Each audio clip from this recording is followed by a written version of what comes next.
아멘. 마태복음 25장은 말세를 살아가는 성도의 자세에 대해서 설명하고 있습니다. 세 가지 비유를 통해서 설명하고 있습니다.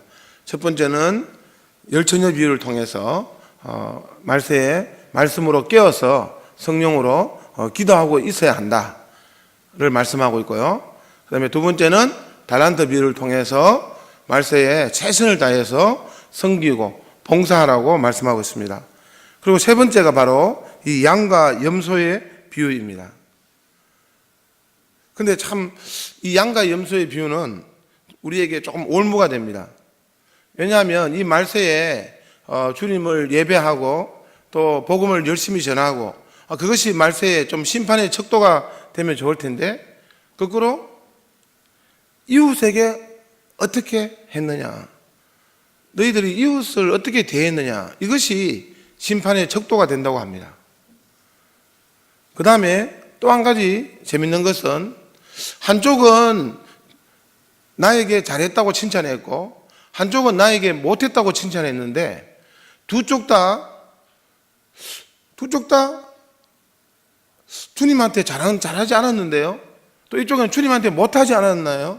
두 쪽 다 뜻밖으로 주님께 항변 아닌 항변을 하고 있다는 것입니다. 구체적으로 보면 칭찬받는 쪽에서는 너희들이 내가 헐벗을 때에 옷을 입혔고 굶주렸을 때 먹였고 목이 마를 때 마셨다, 감옥에 갇혔을 때 나를 돌아보았다, 이렇게 말합니다. 근데 이 칭찬받는 쪽에서는 아니 예수님, 사실 저희들은 예수님한테 한 게 아니고요, 그냥 이웃에게, 그냥 약한 자에게, 그냥 작은 자에게 당연히 주님 주신 그 십자가의 마음으로 그냥 사랑을 했을 뿐입니다 라고 대답합니다. 그럴 때 주님은 그것이 바로 내 형제 중 지극히 작은 자에게 한 그것이 바로 나를 위해서 한 것이다, 그 작은 자가 바로 나였다 라고 대답을 합니다. 그 반대도 마찬가지죠. 주님은 이렇게 이야기합니다. 너희들은 내가 배고플 때에, 목마르셨을 때, 헐벗을 때에, 병들었을 때에, 어려움 당했을 때에 모른 척했지. 왜 나를 돌아보지 않았어? 왜 나를 무시했어? 이렇게 주님이 책망할 때에, 아니 주님, 저희들은 항상 주님을 생각했고 항상 주님 가까이 있기를 사모했고 임마누엘 주님을 기억했는데, 아니 주님 그때 없었지 않습니까? 라고 항변합니다. 그때 주님께서는 바로 너희들이 무시했던, 너희들이 모른 척했던 오히려 그들이, 그 작은 자가 바로 나였다. 너희들은 정작 나를 돌아본다고 하면서 나를 돌아보지 않았다. 정작 나를 이해한다고 했지만 정작 나를 이해하지 않았다라고 주님은 책망하고, 그 책망을 넘어서 그것은 영벌, 심판을 받을 일이라고 말씀하십니다. 저는 오늘 이 말씀 가운데서 특별히 우리가 과연 이 이웃들, 작은 자들을 어떻게 대하고 있는가, 남을 위한 신앙, 타자를 위한 신앙이 어떤 것인가를 한번 돌아봤으면 좋겠어요. 우리가 주님을 이해한다는, 주님을 위해서라는 것이 눈에 보이지 않는 주님을 위해서 예배도 하고 여러 가지로 신앙의 행위를 하지만 사실은 눈에 보이는 이 작은 자, 우리가 그냥 가볍게 대해도 되는 이 작은 자에 대해서 어떻게 했느냐, 그 작은 자가 바로 주님일 수도 있다는 마음으로 한번 우리 자신들을 돌아봤으면 좋겠습니다. 특별히 저는 오늘 북한을 위해서 기도를 같이 하려고 하는데요, 특별히 오늘 본문에 보면 감옥에 갇혔을 때 돌아보았느냐, 내가 감옥에 갇혀 있었다, 내가 감옥에 갇혀 있을 때 돌아보았냐. 우리는 그런 질문을 할까요? 아니 주님 감옥에 언제 갇혔습니까?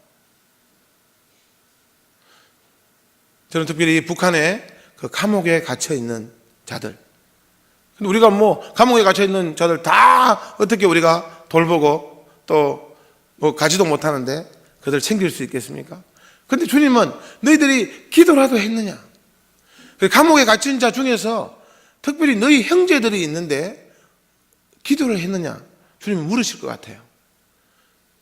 그 형제 중에서 특별히 우리가 소자도 돌아보지 않았다고 하는데, 소자도 무시하면 안 된다 그랬는데, 저는 목사쯤 되면, 선교사쯤 되면 여러분 한 적어도 대자는 아니라도 중자는 안 되겠어요? 예? 저 북한의 감옥에 있는 그 중자, 그 선교사, 한국인 선교사들을 위해서라도 좀 기도했느냐? 누가 감옥에 있느냐? 주님 물으실 것 같아요. 근데 우리는 누가 감옥에 있었지? 누가 감옥에 있지? 한국교회 대부분은 누가 감옥에 있는지도 모를 것 같아요.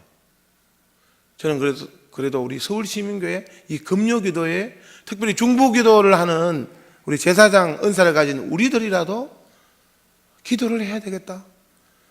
우리라도 기도를 좀 해야 되겠다. 여러분 혹시 케네스 배 선교사님이라고요?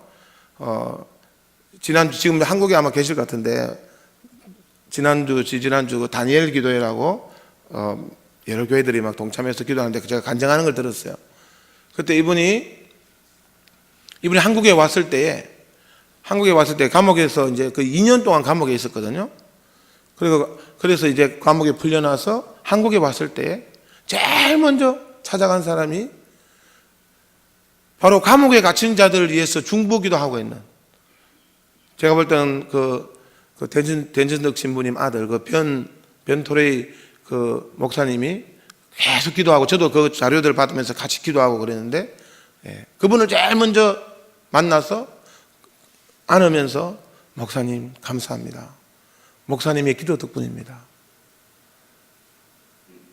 저는 오늘 여러분들에게 북한에 지금 케네스 배 선교사님은 나왔지만은 아직도 그 5명의 선교사님들이 갇혀 있습니다. 그분들은 사실은 평범한 사람들이에요. 특별히 그 이면수 목사님 같은 분은 그냥 담임 목사님이었습니다. 캐나다 비자 그 여건이 있었기 때문에, 캐나다인으로서 북한에 들어갈 수 있기 때문에 그냥 긍휼을 베푸면서 들어가다가 거기서 지금 간첩으로 몰리고, 또 간첩이라고 기자회견을 했지 않습니까? 얼마나 기가 막히는 일이에요. 예를 들면 우리 근호 목사님이 북한에 가가지고 내가 간첩이었다, 내가 국정원 스파이였다라고 기자회견하고 갔던 거예요. 그럴 때 그 이면수 목사님 교회의 성도들은 얼마나 기가 차겠습니까? 얼마나 안타까워서 기도하겠습니까? 근데 그들은 우리 형제들이잖아요. 우리 같은 또 한국인 기독 지체들이잖아요. 그렇다면 우리가 조금 그 마음을 같이 나눠야 되지 않을까? 이 한국 땅에서 누군가 저 북한 감옥에 갇혀있는 우리 한국인 형제를 넘어서서 한국인 선교사님을 위해서라도 좀 기도해야 되겠다. 저는 이게 지속적으로는 아니지 않겠습니까? 바로 오늘 이 시간이라도 좀 간절히 이 5명의 우리 선교사님을 위해서 좀 기도했으면 좋겠다. 그래서 제가 영상을 준비했습니다.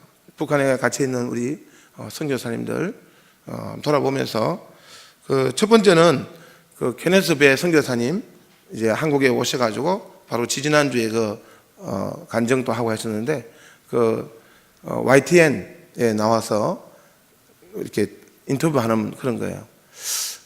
요즘에 이 세상 언론들은 얼마나 기독교인을 이렇게 정말 까고 있습니까?